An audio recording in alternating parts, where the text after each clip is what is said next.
I just hate how the tail is like so perky and it's like sticking up. And it's like fucking nasty. Who the fuck? It's like on his tippy toes. Oh, like, you know what it is? It's not even about that. It's the look that he gives. It's the look. It's the snipe. The look. It's like, What is it, Danny?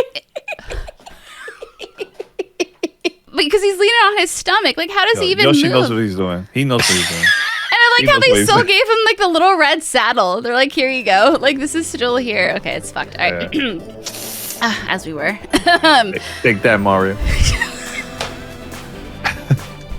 Yeah, sorry.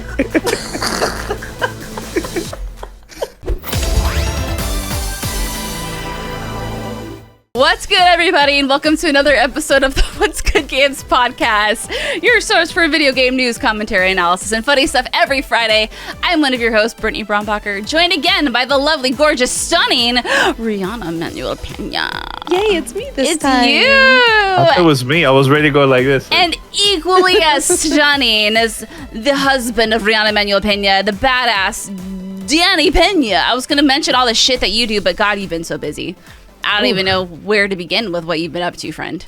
I didn't remember what I did the other day, so. Some little Tribeca thing you did a few weeks ago. Yeah, just giving awards out at Tribeca, no big deal. I know. I feel, actually, you know what? Fuck me. I never gave you the proper introduction last week because I was so focused on this. You have been so amazing and kicking so much ass lately. Listen, I know you're exhausted. I know you're tired, but can you toot your own horn for like a few minutes and just tell the world about the amazing shit you've been doing? Well, I have a podcast, yes. And I've been busy traveling a lot. You know, Summer Game Fest. I think I did like 20 plus episodes during the time of Summer Game Fest, and that was like a lot of interviews. Oh my god, my voice was gone. Actually, Ree was pretty mad with me, like because my voice was gone. I think Friday night. But anyways, I was like, you gotta go drink some tea. Shut up. Yeah. Yeah. And also, Tribeca Festival contacted me to be part of this year's jury of the Tribeca Games Festival, and that was a lot of fun. I worked with Yvonne. He's in Brass Lion Entertainment. He does a lot of like comics and books, and also Chloe Grace Moretz, the actress. Hell yeah. Hit girl. Yeah. She's among really other cool. things. Yeah. So yeah, that was really cool working on that. And actually later this week, I'm gonna be part of a VidCon, part of a panel. I'm gonna talk about content creation. Absolutely, there's other stuff, but no, I mean, like, I'm listen, trying to keep it short. No, like that. I mean, good for you, honestly. And like, I think I told you during Summer Game Fest, like an absolute unit, a fucking inspiration, man. You were just out there with that cool ass little camera you have, doing all sorts of interviews and making so much content. And I was like, damn, like you're killing it, man. Absolutely killing it. And I'm just really, really proud of you. I think you're doing some of the best work in the business. Thank you, and I'm really proud of you girls, man. I saw you recording, at Summer Game Fest. That was pretty cool. The whole setup, yeah. Andrea brought the whole studio up in there. Like, wow, this is so cool. I know. She does that, and I was like, I'm happy for her, but then it stresses her out. I'm like, girl, like life is too short. Hey, we've been there. We've all done it. We work really hard to create great content for our audience. So yeah. No, it was awesome. And yeah, by the time this episode releases, that would have been many weeks ago, but still, it is relevant in our minds today. Anyway, Danny, you're a badass, and everyone should follow you. You too. You too. And Ree too. And Ree, like, of course. I mean, listen, without Ree, there's no us. We all know that. This week's episode, friends, is brought to you by ExpressVPN and Factor. We'll tell you about that later. And I just want to kind of tie together these two episodes, the one we released last week and the one that's coming out this week. This is part 2 of our Game of the Year So Far episode. So we are going to be covering the months April through June of 2023. These episodes are pre-recorded, so if anything incredible has happened in the game industry, sorry, we're not covering the news, but we will be back next week with your regularly scheduled shenanigans, where I'm sure we'll be talking about all of the amazing rad things, and we will be taking care of elite patron shoutouts next week as well. Thank you, Patreon producers Chewy's Godson, Ferris Atia, Justin Foshi, Punctified, and thank you people who left us a new review and joined our Patreon community. Again, since we're pre-recording, I don't know who y'all are, but I appreciate you. I just want you to know that. We'll give you your proper shout out as well next week. All right, so now we are in the month of April of 2023. And so some of the notable releases I wrote down, feel free to let me know what you want to add. Minecraft Legends, The Mage Seeker League of Legends story, Final Fantasy Pixel Remaster, Horizon Forbidden West Burning Shores, Dead Island 2, Strayed Lights, Desta The Memories Between, and Star Wars Jedi Survivor. Can I say something? Absolutely.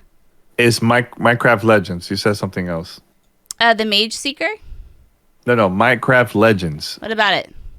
That's the game. You mentioned you said a different title, but what did I say? I can't remember, but it was not. I meant to say Legends. Minecraft Legends. Okay, well, whatever I said, I did not mean that. Minecraft. Maybe I'm old. Maybe I'm hearing things, but no, it's all good. Listen, we all have shit in our ears. Doesn't matter. So from this list, I feel like Star Wars Jedi Survivor is going to be the one that most people are going to like flock to. I have not played more than maybe like 5 to 10 hours of it, and that makes me so sad. Danny, listen, I get it.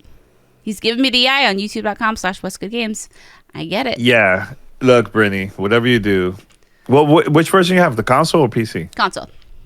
Okay. Xbox, PlayStation? Xbox. No, PlayStation. Okay. PlayStation. I lied. Yeah. Okay. So you need to play this. Tell me, Danny, why this game you're lecturing me for not playing it. It's the best Star Wars game that I ever played. And I'll put it up there with Knights of the Republic. Oh. But a little bit better than that. Oh.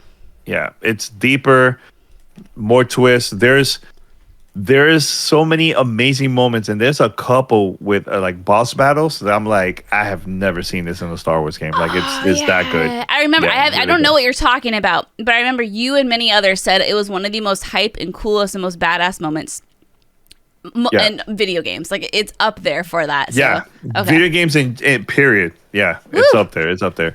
And not only that, there's a couple surprises in there. I'm like, oh man, this is awesome. But if you're a Star Wars fan, this is definitely a game that people need to play, man. Like this is like, now I know when the game came out originally, there was a lot of bugs, and I got the game early before they even started releasing like updates for it, and I was playing the PC version, which that's the one that had like the most bugs, and I kept on going. Like the content, the stuff that I experienced in the game, like was amazing. I didn't even care about the bugs. Like I was like, whatever. I don't care about it. Yeah, that's what I heard. I heard that even though there were some technical issues, because I don't think I had that many because I was also playing pre-release, that it doesn't matter because the game was just so damn good that even the bugs that you did encounter didn't really make a difference at all.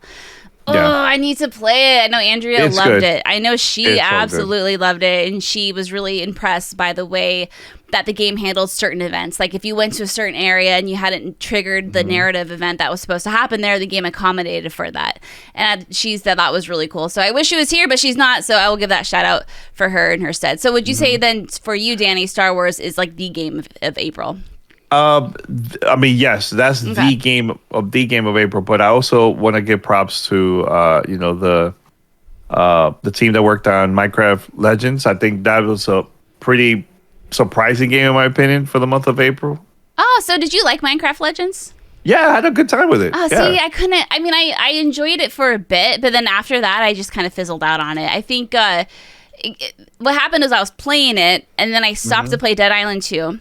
And then I tried to go back to it. And by that point, I was just like, I don't remember how to play this. I don't think I care enough to learn how to do it. And that was it. Yeah, that's the problem. Like, and especially now, and especially the month of April, there was so many good games that it was hard to, like, stay with one. Like, I was focused playing Star Wars, and of course, we got Minecraft Legends early. We got Dead Island 2. There's a couple other ones I think here. Advance Wars. I know you got to play that one. I've never. It was a lot of games coming out at the same time. Like it's hard for us to keep up, man. So and it's gonna get crazier. Oh yeah, every month it's gonna get. It's not like there's a month that we can go back to catch up on all of these things. We have to rely on like our colleagues to tell us like what was great and what's worth checking out, because otherwise we're never gonna get around to them. That makes me sad. Yeah. Ree, what about you, baby girl?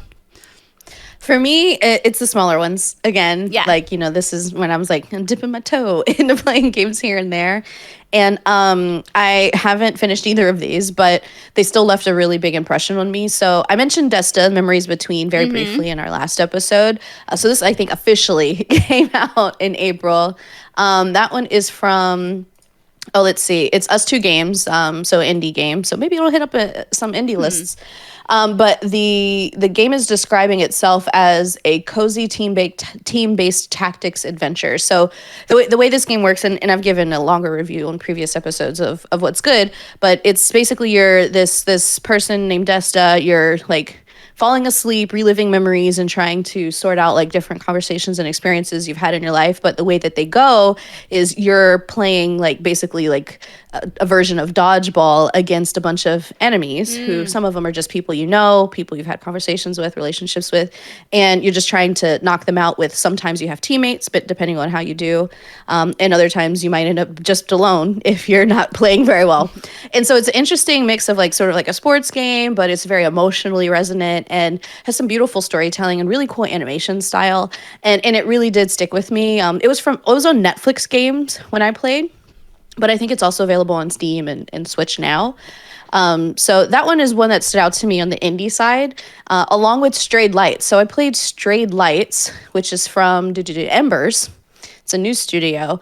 And I played that one at PAX East. So I remember. that was when I was struggling to get an appointment for. Like it was quickly becoming the darling of the show with a lot of folks.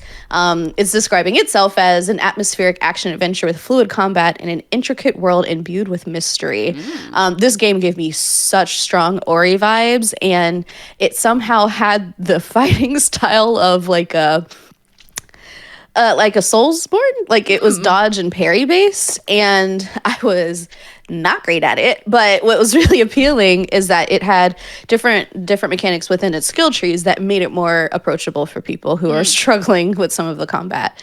And it was really cool. It had beautiful art style once again, which you'll hear is a theme for me. I just like pretty things right now, and it was very touching and definitely mysterious. Like there's so much exploration and there's really cool environments and boss fights. So like, yeah, again, these smaller games, these smaller experiences have been my jam lately. And that's going to be at the top of my list for indies for this year, for sure. Hell yeah. I'm so glad you're on the show, Riana. I'm so glad you're a part of What's Good Games, because like that's, thank you for playing those sorts of games. I'm with you. Like I'm also at a point right now where I like games that introduce me to different life experiences or try things different, and it keeps things unique and good and fun and make me feel good. A game that actually made me feel good, which is like a weird pivot, but it's true, was Dead Island 2. Interesting. I know. Are you surprised though? Probably not. No, I loved Dead Island 2 so much, and like obviously, like was it perfect? Like no, it wasn't. I don't even know what it's sitting at Metacritic right now. But when I think of a game that I went back to as much as I could, it was Dead Island 2. And I think a lot of that has to do with, obviously, the combat was very fun. I loved how visceral it was. Sometimes I had an issue with too many zombies being spawned, which sounds like a really dumb complaint. But like I would be in like a store and I would have completely just cleared it out. And then I would look behind me and then like 6 more zombies would have spawned. I was like, no, I want to be rewarded for taking the time to do this. So it's sitting at, it looks like on Metacritic at like a 73 to 76, which is like fine. But you would never know, I think anyway, that this game went through some serious development hell. And when we say serious development hell, like quite literally, it went through some shit. But what I really also loved about it was the freaking level design. The houses in this game were just so like oddly fun to be in, and this is such a weird thing to be so like hot and bothered by, but I genuinely am. I loved like going inside every house you went into told a story, right? And that's actually a very integral part to Dead Island 2 is the atmospheric telling. And you would go inside like a streamer house, or you go inside like an old celebrity's house, and you could kind of piece together who this person was and what their lifestyle was. And for me, that was something that meant a lot to me, because I had to end up playing this game solo, because Jason oddly got motion sickness from Dead Island 2. Yeah, there was a lot of camera shake in that game. Yeah, sure. and really? He never ever gets motion sickness in games. Like he's never had it before, but for some reason in this one, and I think it was like every little thing you did like moved the camera around, and it's very spinny, right? Like you're always spinning to look up, look down, to loot, and there's no auto loot option. I really wish there had been an auto loot option. And there wasn't a lot of options when it came to changing the camera sensitivity or the way it worked. There just wasn't a lot. And so he ended up not playing it, and so I was worried that I wouldn't be able to enjoy it solo, because usually these games are all about just the gameplay. But I really found myself into the story and my character Carla and where it went, and I had a really good time with it. And I still think about that game actually quite a bit.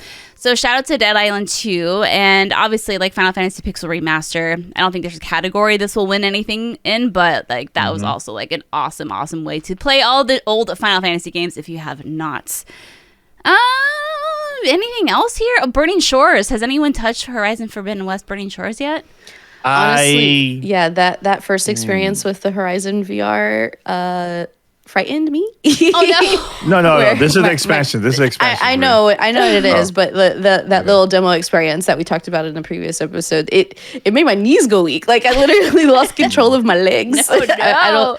I don't know if I could handle more first person VR Horizon, so I opted out of that one. So for me, I know you have to finish the full game in order to play this. I haven't finished the full game. Like I'm close, but I've been so busy that I just couldn't play it at all. So I have the code. It's there. So that's exactly where I'm at too, Danny, is I never finished it. And that makes me so sad. But I did the tried and true error that I always do when I'm reviewing a game and I have a time limit is I still try to explore it like I'm not on a time limit to review it. You know what I mean? So I kept going around. I kept uncovering all the fog of war. I wanted to know what I was doing, what I was seeing. And then as always, something else came out and then I never went back to it. But I still think about that game too. But it's like, I don't know when the hell am I going to have time to finish Horizon and then play the DLC? I don't know. And that's what makes me so sad. Yeah, same here. Makes me super sad. But we have more months of the year to get to, like May. But first, I want to let you know about this week's sponsors. This week's episode of What's Good Games is brought to you by ExpressVPN. Using the internet without ExpressVPN is like checking in your baggage at the airport without a lock. You think your stuff is kept private, but you never know who's going through your most sacred unmentionables. And why does everyone need a VPN? Because when you go online without one, internet service providers, known as ISPs, can see every single website you visit. They can legally sell this information without your consent to ad companies and tech giants who then use the data to target you. Now, my co-hosts Danny and Ree know right now what we were just searching for before we went live on this show, and oh boy, we are in some trouble if someone finds that information, so don't do what we did. But anyway, why should you use ExpressVPN? Well, for starters, it allows you to browse more anonymously. Because when you use ExpressVPN, ISPs cannot see your online activity. Your identity is anonymized by a secure VPN server. Your data is also encrypted for maximum protection. For doing a lot, it's a simple process to get started. Fire up the app and click one button, and that's it. And it also works on all devices, phones, laptops, even routers, so everyone who shares your Wi-Fi can be protected. And now listen, I know my video games, but I'll admit the internet and all of its wonders are not my strong suit. I don't even want to know what people are capable of. I like to pretend I live in a world where someone won't take advantage of stealing my information, but who am I kidding? And ExpressVPN makes it all so simple, so all I have to do is click a button, and I don't even have to worry about it because I have enough things to worry about, and the more things I can stop worrying about, the better. And you too can secure your online activity by visiting expressvpn.com/whatsgoodgames today. That's expressvpn.com/whatsgoodgames, and you can get an extra 3 months free. expressvpn.com/whatsgoodgames. This episode of What's Good Games is also brought to you by Factor. Now that we're in the thick of summer, you might be looking for wholesome, convenient meals to support sunny, active days. Factor, America's number one ready-to-eat meal kit, can help you fuel up fast with flavorful and nutritious ready-to-eat meals delivered straight to your door. You'll save time, eat well, and stay on track reaching your goals. Are you too busy with summer plans to cook but want to make sure you're eating well? With Factor, skip the extra trip to the grocery store and the chopping, prepping, and cleaning up too, while still getting the flavor and nutritional quality you need. Factor's fresh, never frozen meals are ready in just 2 minutes, so all you have to do is heat and enjoy, and then get back outside and soak up the warm weather. I've mentioned this before. I am a big fan of Factor. I am busy running around with a chicken with its head cut off, and I love the fact that all I have to do is poke a few slits into the wrapping on my Factor and heat it up, and then I am good to go. I am a woman of convenience, and I am not afraid to admit it. And Factor offers delicious flavor-packed options on the menu each week to fit a variety of lifestyles, from keto to calorie smart, vegan and plus veggie, and protein plus. They are prepared by chefs and approved by dietitians. Each meal has all of the ingredients you need to feel satisfied all day long while meeting your goals. And if you're looking to mix it up, you can add a protein to select vegan and veggie meals every week. Round out your meal and replenish your snack supply with an assortment of 45 plus add-ons, including breakfast items like their delicious apple cinnamon pancakes. I almost said animal cinnamon pancakes, and oh boy. Bacon and cheddar egg bites, and potato, bacon, and egg breakfast skillet. Or for an easy wellness boost, try refreshing beverage options like cold-pressed juices, shakes, and smoothies. But Factor, you can rest assured that you're making a sustainable choice. They offset 100% of their delivery emissions, source 100% renewable electricity for their production sites and offices, and feature sustainably sourced seafood in their meals. This July, get Factor and enjoy eating well without the hassle. Simply choose your meals and enjoy fresh, flavor-packed meals delivered to your door, ready in just 2 minutes, no prep, no mess. So head to factor75.com/whatsgood50 and use code whatsgood50 to get 50% off. That's code whatsgood50 at factor75.com/whatsgood50 to get 50% off. All right, so now we are in the month of May. And I almost did the "it's going to be May" joke, but I feel like that joke is so overused and no one laughs at it anymore. Did anyone ever laugh at that joke? The Justin Timberlake "it's going to be May"? Maybe once. Yeah. No. Yeah, Danny's too cool for our dumb jokes. I agree. All right, so May, we have some notable releases. Kicking things off with Redfall. Marvel's Midnight Suns, Zelda Tears of the Kingdom, Humanity, Bread and Fred, and Lord of the Rings Gollum. So some major hits and some major misses. What should we start with? Let's go with the bad, right? Yeah, I was going to say, let's start with Redfall. Okay. This was one of my most anticipated games of the year, as folks who remember our previous episodes where Danny was with us in person. I loved the character Layla. She was me. Yeah. I really love the setting. I love the fact that it was a cartoonized version of vampire hunting. Buffy the Vampire Slayer is one of my favorite shows of all time. I'm actually rewatching it again for the 12th time right now. Ooh. I was so excited to become a vampire hunter and to play with all my friends, and this really cool town with really great music and all of the promos. And it was not the game that I wanted it to be. I was very disappointed. But I played it, and I am grateful that it exists. I just really hope that maybe somewhere it'll become like my new Jade Empire, where like I think about it all the time and I want someone to go back and revive it. So what do you think was the biggest disappointment with Redfall? That's tough. The biggest disappointment for me is the cohesion, like how everything came together in the end. I could tell that there were pieces, right? There's pieces of great story. There's pieces of cool combat. There's pieces of a loot system that maybe could have just been dropped, honestly. There's different elements that would have worked if it maybe was reworked. Yeah, that's fair. Yeah, no, I'm with you. I think there's glimmers of a really cool game there. And Arcane obviously is a very, very talented studio. I know and very capable. Very capable. And I know there are some articles that have come out since then when people doing some investigating on what went wrong, what happened. We all know what happened with the kind of funny interview that went live. That was a whole thing. But yeah, obviously like a big bummer. And, you know, hopefully like, I guess you could look at it, learning experience, whatever happened, whatever went wrong. Hopefully it's fixed and mitigated for future games from Arcane and they can continue kicking ass because I fully believe in them. And that was just, I'm with you. That was a bummer. But I guess like the big one, the huge one, Zelda Tears of the Kingdom. So where are y'all at with Zelda? Like, have you played lots, a little, none, some? I feel like I'm never going to finish this game. Okay, so how... That's partially my fault. Oh, okay, what's that? Britt, you want to say why? Well, I may or may not have taken it from Danny. You did. For weeks. And demanded that I get to play it whenever I want. So I let her do her thing. As you do. Okay. And then I found my older generation, like the first generation of the Switch. Uh-huh. So she could also now play on the TV and everything like that too. And I got my OLED back, and I don't know what to do. I don't know where to go. I'm like completely lost in the game. But I'll say this: it is cool, like seeing the videos of people building all types of vehicles and weapons, and because Riana and I, we watch a lot of videos on YouTube of just that alone. Oh, really? Forget about the campaign. Yeah, forget about the campaign. Honestly, yeah. Story is just That's awesome.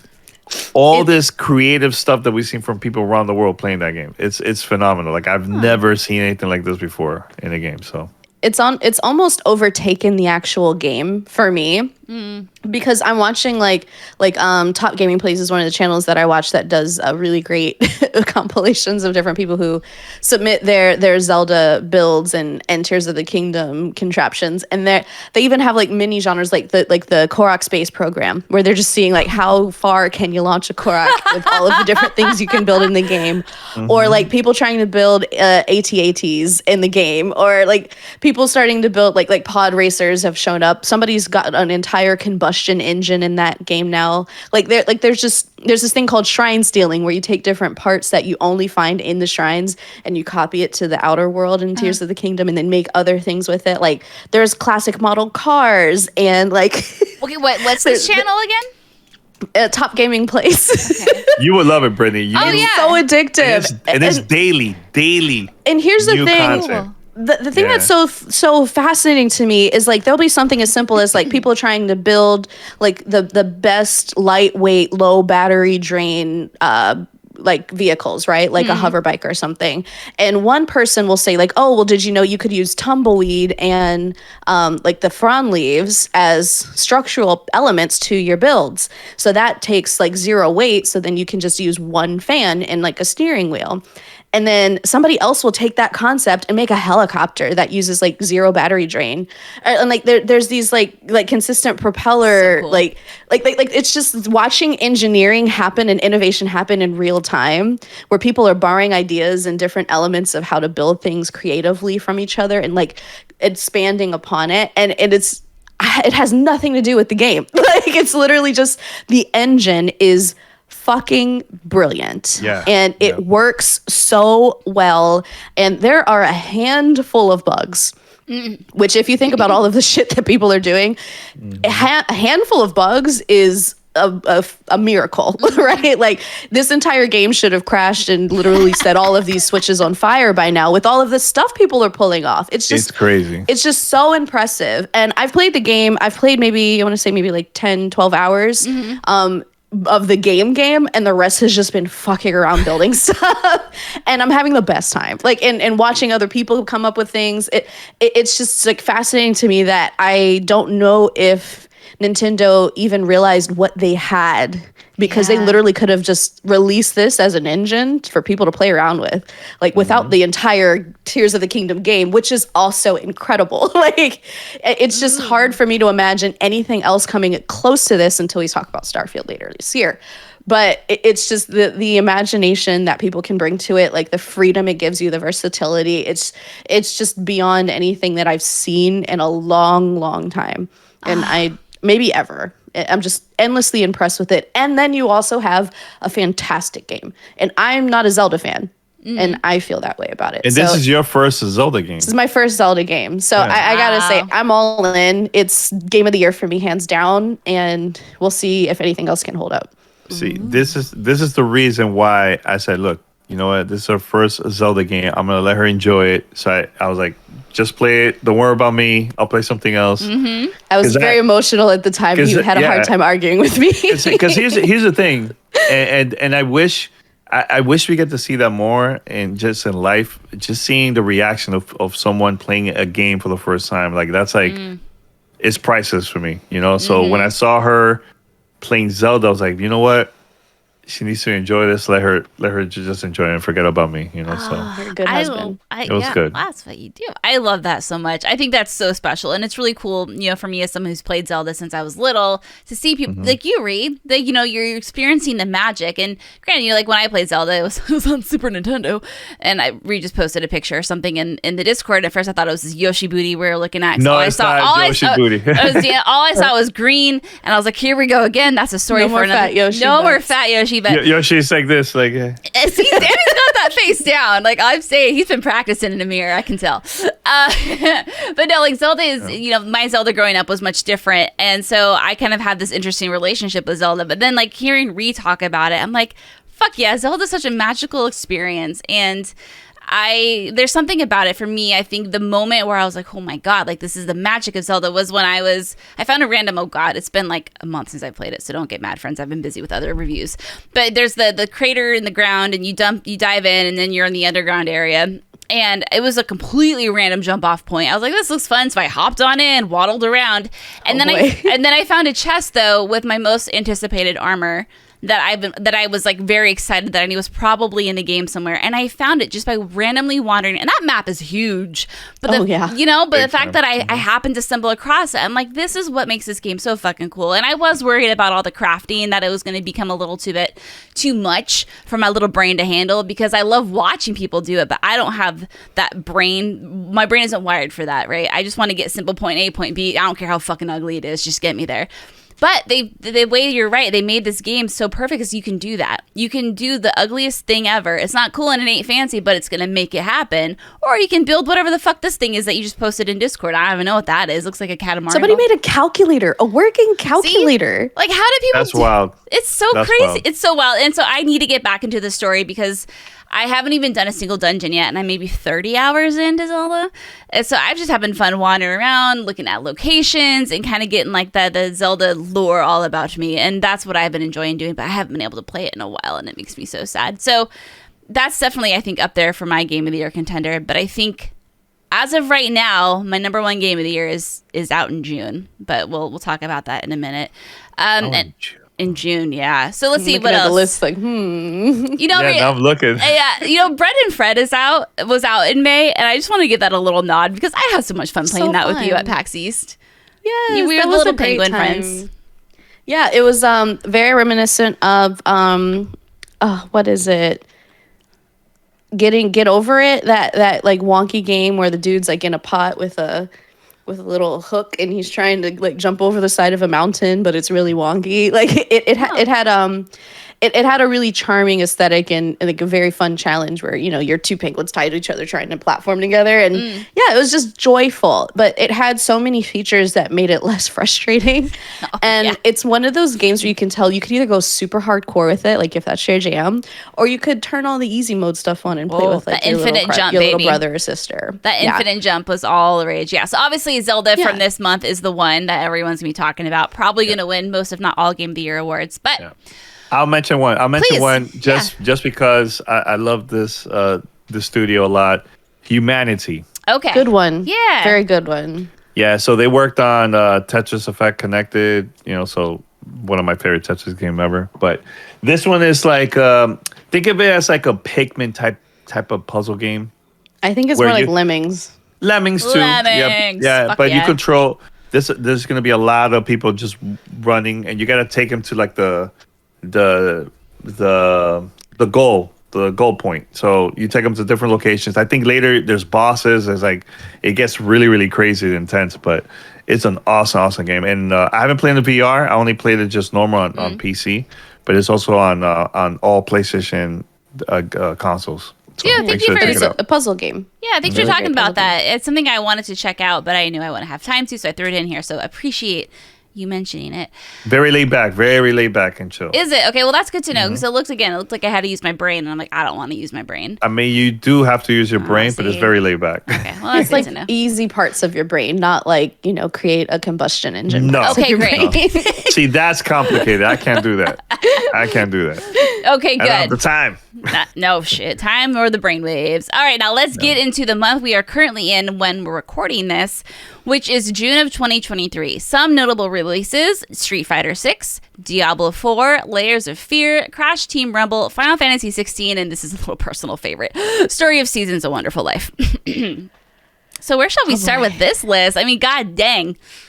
It's a pretty good month. Should we start with like the big demon in the room? Ooh, I mean, I'd rather end it with the big one, in my opinion. The big one, okay. Yeah, okay. which is that one, because it's gonna outshine. It's gonna outshine everything else that we're gonna mention. That's why. I don't know. I don't know if I agree with that, because I mean, I can talk about it because the game is out by now. Final Fantasy XVI is it's up there, one of the best Final Fantasy games ever made, and it's probably top 2, top 3 of my favorites. Like, damn, that says a lot. Oh, it's a lot. It's a lot, and I kind of had a feeling since the first preview event that this was going to be a special ass game. And when I say that Square went all in and held nothing back, from music, from production to cutscenes to anime, everything, like, this is like cream of the crop. I can't see this getting anything less than 9s out of 10s. Like I see 9s and 10s. I think you're going to get some outliers though, because I think some people who maybe prefer the older formula of Final Fantasy, that bigger open world that you see in pretty much all the other ones, right?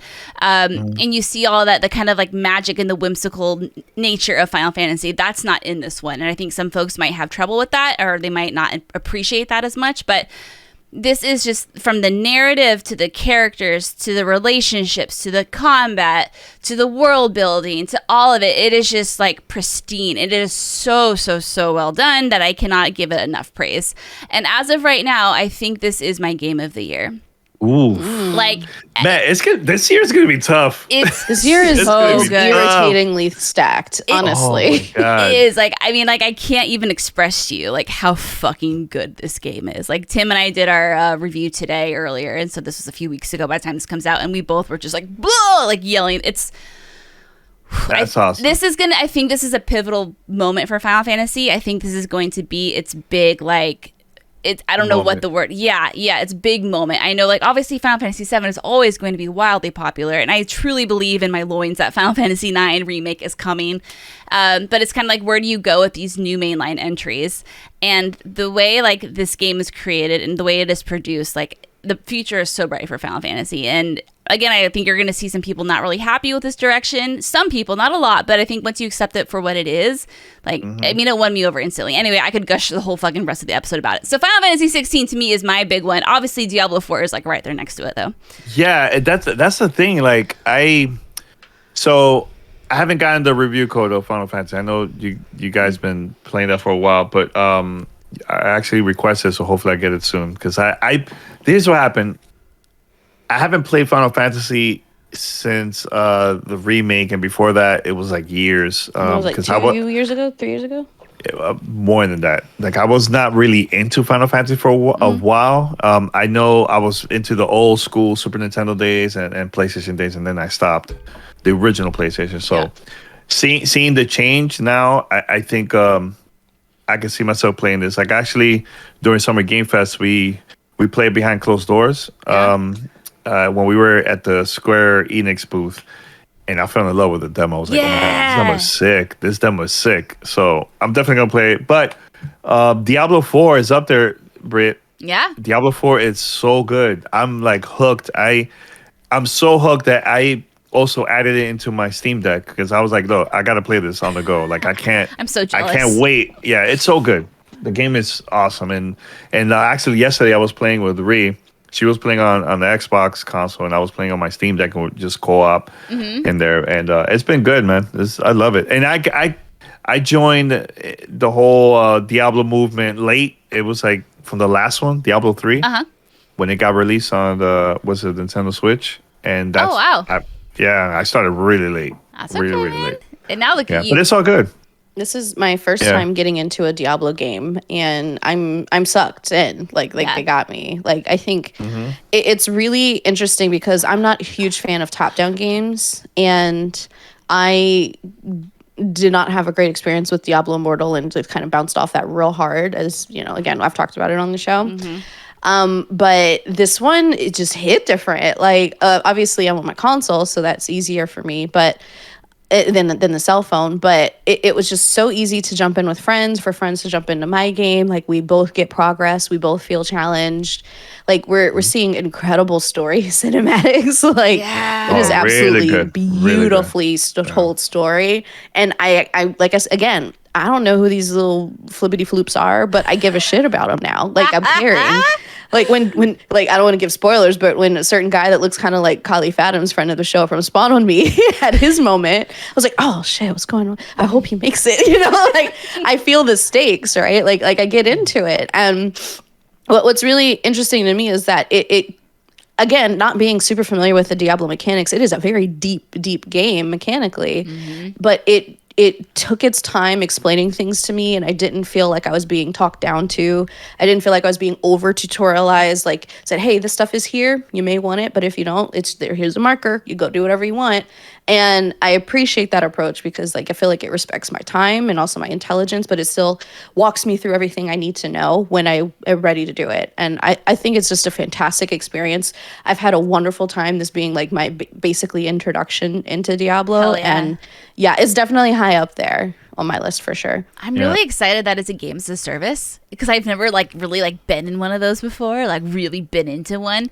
And so whenever that battle pass comes out, I'm like, yeah, I want to do all of the things. I don't know. It's just me. It's like we started and stopped this game so many times before its final release because of all the preview events. You know what I mean? Oh man, I mean that was tough. The pre-release, the beta, I was like playing the same thing over and over. I'm like, no, I want to play the new stuff, and they gave me the early copy of the game, but this was a pre-release version. Yeah. And then we're like, oh yeah, once the retail version comes out, everything's gonna erase. I'm like, well, I stopped. I was like, not gonna go far. Oh yeah, no, that was it. Yeah, I remember playing with Joey and Andrea during that moment, and I was like, I don't really care because this character is gonna get wiped. But now that we have our forever characters, finally, I just care so much more, and it's so much fun to hunt for legendaries. And typically I'm someone who really cares about the story, and I think the story, like, I'm happy following it at a surface level. But what this game actually is doing for me is, Jason's busy like running his business. I'm busy running stuff, and we have a kid, and we got shit going on. It's like at night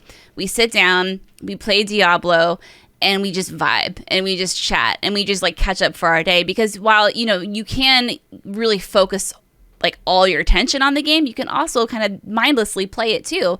If you just want to explore and be like, maybe we'll try to hunt for Altars of Lilith tonight. Or maybe we'll try to like just pinch off. I gotta stop saying pinch off. I say it so much. Do some of these dungeons, whatever. And that for me has just been really, really cool and really special. That it's the thing that we both like get to do, and it both relaxes us, and we get to unwind and just chill and catch up on our day. So Diablo has been very, very special for me for that reason specifically. I know there's a couple other games here that I want to mention. Street Fighter 6, look, I'm not a huge fighting guy, but seeing the fighting community really getting to play this again online and so on it's really cool to see. Yeah. Actually, my brother, he's a huge Street Fighter fan. Huge. So he's like pumped up and ready to play this a lot. He's ready to go compete. Yeah. Oh yeah, he's ready to compete. Yeah, Does he compete? For sure. He has in the past. That's cool. I don't know if he's been through Evo. I can't remember, but he's done like Halo competition, like tournaments for like MOG and all that stuff. That's awesome. Yeah. That's one, and the other one, Brittany, that I'm very curious to talk to you about is Layers of Fear. I have not played it yet. Oh, I know. Save it. Is it? Y'all should do a horror episode of Let's Good Games because I feel like there's a lot there. Curious. I'm so curious to hear your thoughts about this. Okay. So I'll leave you with this question: do you think it potentially could win any Game of the Year categories?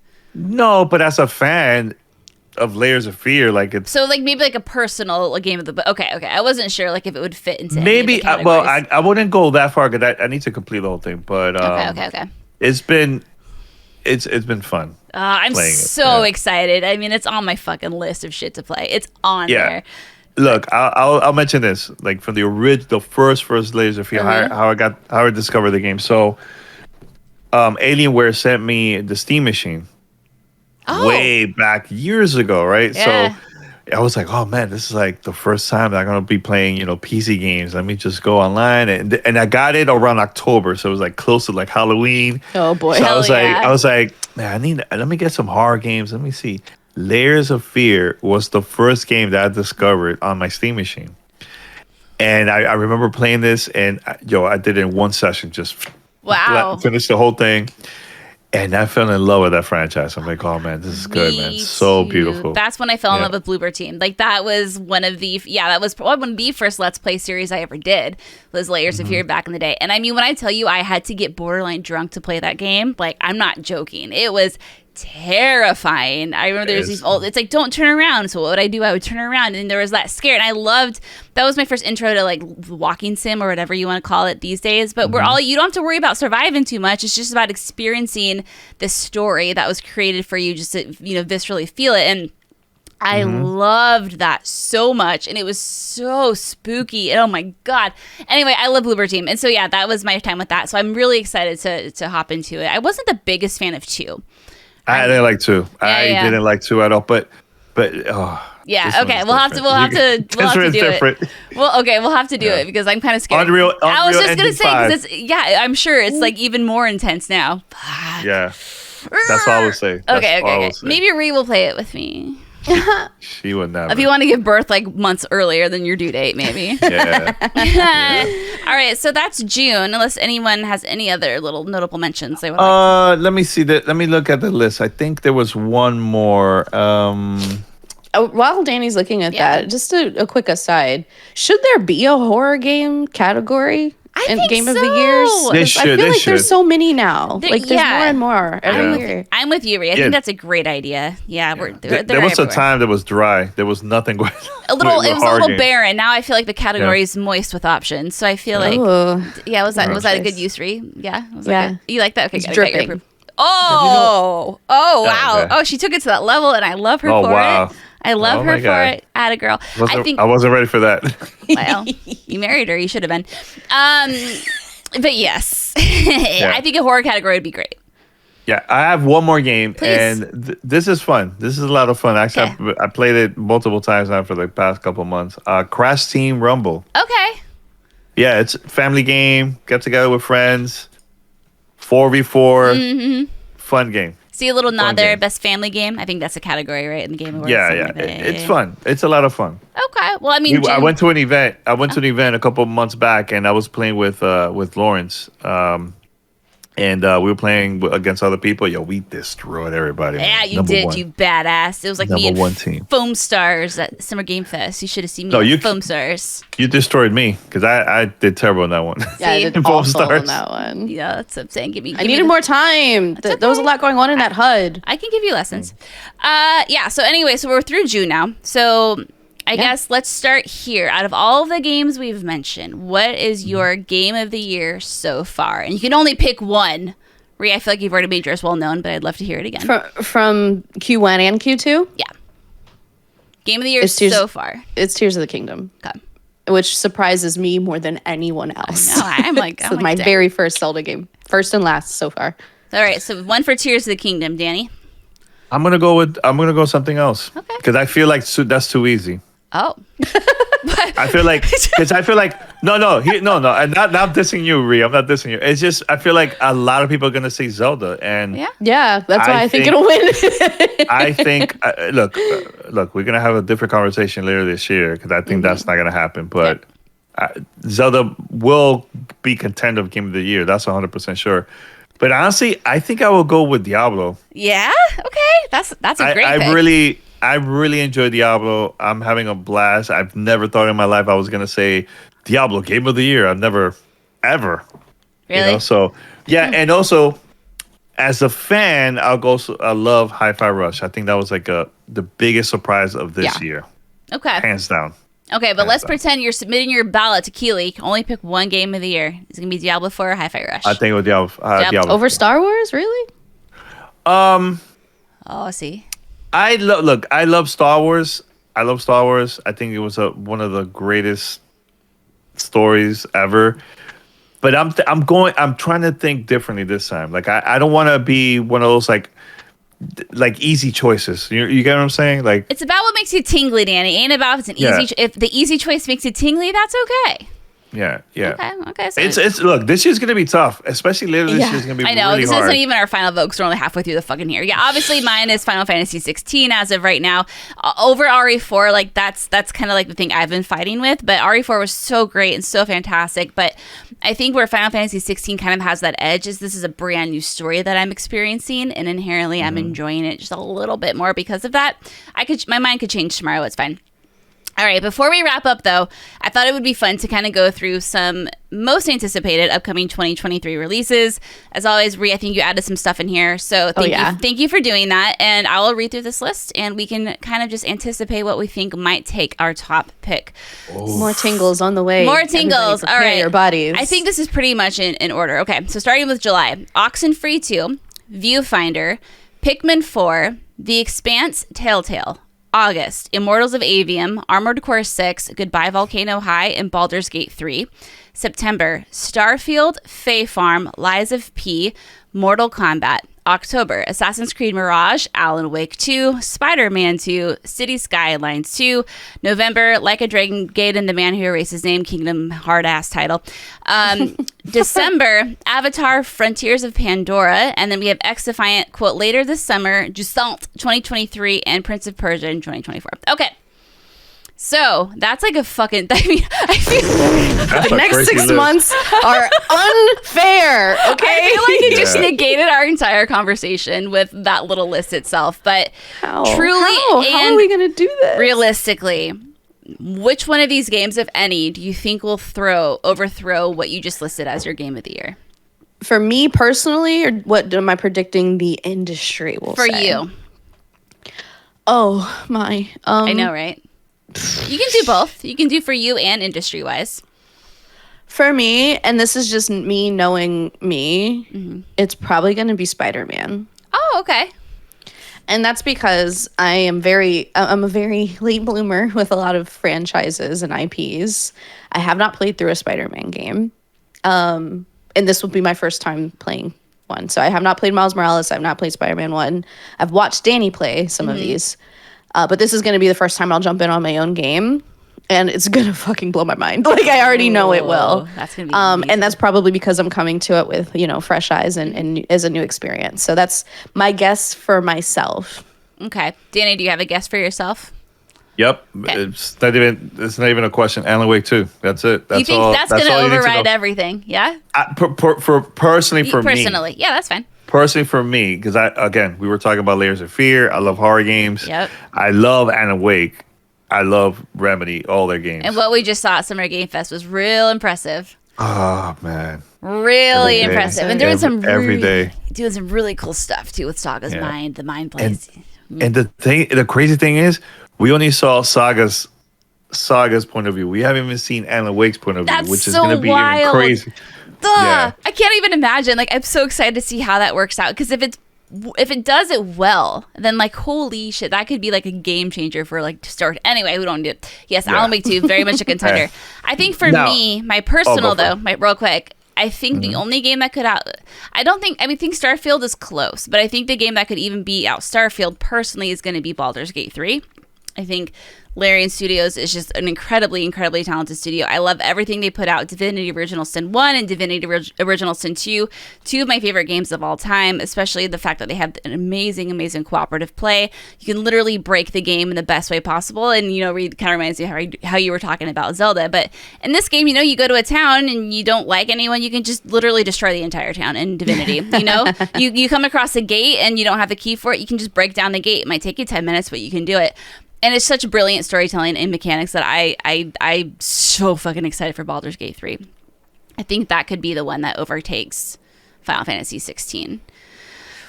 Okay, now let's make a prediction for the industry. Jeff Keighley is on stage. He's about to announce Game of the Year 2023. What words come out of his mouth?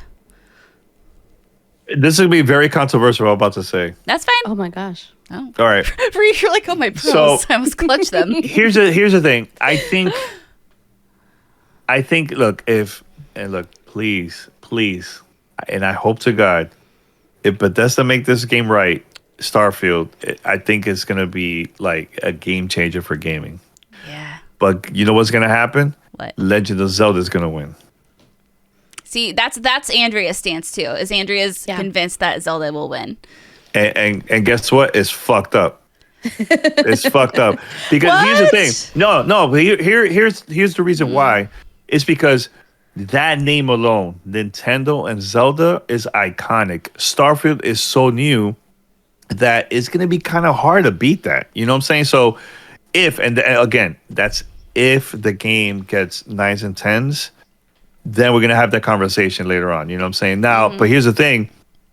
Zelda and Starfield has so many competition this year that's going to be kind of tough. It's going to be really hard. Final Fantasy, Diablo, like, oh my god, it's gonna be this year's gonna be intense out of all the years. I could compare this to 2007. Elden Ring and God of War, like we had the same conversation last year. Like, how do you compare two perfect experiences, right? Yeah, but those are two completely different games, though. So are these.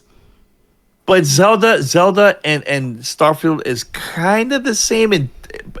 Okay, when it comes to like the building aspect, like that part, it's very similar. You're gonna see tons of people building crazy ships. You know, you get what I'm saying? Like, I don't see people talking about that campaign. They're gonna be talking about the experience. Like, nobody's talking about the campaign of Zelda. They're talking about like all these things that they've been building. You and I think that's why Zelda might have the edge, just because of that engine that Ree was talking about. I mean, I can shit on Zelda's graphics. I mean, it's beautiful. People are mad at me. I've never been. I want Zelda to look real pretty, right? I want to be on some Unreal Engine 5 shit. I'm ready for it. Like this look we have of Breath of the Wild. It's pretty. It's colorful. I mean, there's no fucking brightness setting in that game, and I'm mad at it because of that. That's it in the accessibility, and there's so many issues with this game, but I cannot ignore the fact that what it has built is just, it's mind-boggling, as Dragon Ball Z characters like to say. The engine of it is just like, the fact that you can do that. I mean, like, we've all seen the same Twitter threads of people who actually make these games and know what they're talking about, being like, this is just mind-blowing. Like, how did they even do this? That is very, very, very impressive. But I do have issues with Zelda, and I've made this very clear for a long time. So it's gonna be tricky, but yeah, like, I think if there is someone who could stand up to it, I mean, I don't know if it's so hard. I want to say Starfield could, and I think it can. And I think the vote's gonna be splintered, but it's all gonna come down to, I think, those two titles. I honestly think that there may be some sleepers in here. Like, Danny mentions Alan Wake, and because it's in the scary genre, it may not just get it may just not get enough people playing it, right? Because folks will avoid it because they're scared, like me. What about Armored Core? People are gonna play it. You're crazy. Sure, all the outlets have to cover it, but I'm just saying, like, as far as like if people were gonna choose like Alan Wake versus Spider-Man, it's a broader game for Spider-Man, right? Oh my god, that's another one. So I forgot. But again, there's some sleepers on here. Assassin's Creed may surprise the hell out of all of us. You know what I mean? Like there's just so much potential for tens in the second half of 2023. Yeah, that I just, it's so hard to say. Like Avatar, like that could, I mean, it's coming out a little late for Game of the Year consideration. Considering it's probably going to be a really big game, and it's in December, which, you know, it won't be up for Game Awards. It won't be up for it, unfortunately. Yeah, and a little early for next year. But like, there's just so many huge games with like dedicated audiences with recognizable IP, and then brand new things like Lies of P. Maybe that'll come out of nowhere and just surprise the hell out of us too. Like it's just so hard to say. Right? I think when it comes, so hard to say. I think you've nailed it, and I think you made a good point. When it comes to individual outlets Game of the Year, I think that's where you're going to see a lot of the different titles. But I think when it comes to Jeff Keighley's Game Awards, I just don't see how Zelda doesn't win this. Yeah, and we know Starfield's gonna sell like gangbusters, right? Like, but I would love it if Starfield won. Could you imagine? It's huge. I'm telling you, it's a game changer. Like if it goes well, absolutely. Yeah, it could. I mean, look, we watched the Xbox showcase. That direct was one of the best deep dive directs I ever seen about a game. I've never ever seen anything like it, man. And it felt like it went so fast, and it was only 40 minutes. You know, like And I'm looking at Paris like, okay, they can't add more stuff, and it continues, and there's more stuff and more stuff. I'm like, this is insane. So if it breaks the mold, kind of the way Zelda did, you think that will give it more of a chance of beating Zelda? Because at that point, you're kind of comparing like, well, you did this amazing thing, and you did this amazing thing, which is more notable and amazing and incredible. I think it's the one that does it first. Here's the thing, and actually, props to Paris to mention this. He said to me, Danny, do you know that in the Game Awards, there's no Game of the Year game from Xbox, and this could be the one if it happens. Never in the history of the Game Awards has ever been an Xbox Game of the Year. There's been contenders, of course, but an actual winner. Never from Xbox. And I think this could be the one that completely changed. And I wish we see this from Bethesda and from them. It will be like a big win for them. You know what I'm saying? It would be so cool. I mean, it does have the recency bias going for it. Everyone's going to be all hot. And like, you know, I'll get off this high horse of Zelda, but it's like, I feel like if they didn't do all the incredible things they did with the building, if the game was just the way it was, I think I can make a more compelling argument against voting not for that for Game of the Year. Because Agreed. It does a lot of things. It has changed up the formula a bit, but I think like the big standout for me anyway is the crafting stuff. Like that's what I'm really impressed by. Everything else, I'm like, okay, well you've done some things just a little bit better, but we'll see. Well, okay, so I'm gonna say Zelda. Are we all? What is Jeff Keighley muttering? I think it's Zelda. I would be thrilled if it was Starfield. Me too. For me, I can imagine people going into Starfield and feeling overwhelmed and bouncing off of it. Because that's what happens to me a lot in these games. Zelda made it more approachable. Okay. And it again, just a lot like Diablo IV, which is obviously a very different game. It gives you these instructions. You go on the shrines, you learn the mechanics, or you don't. You spend 30 hours, frolicking along the countryside and having the best time doing that. Like it doesn't feel as overwhelming to me.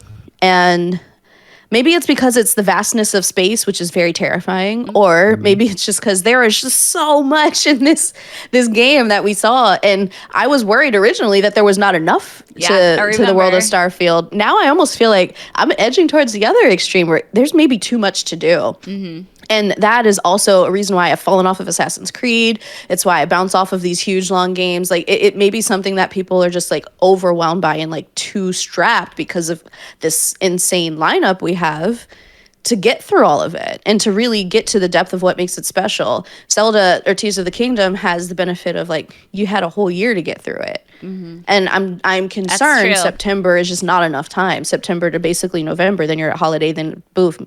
It's Game Awards.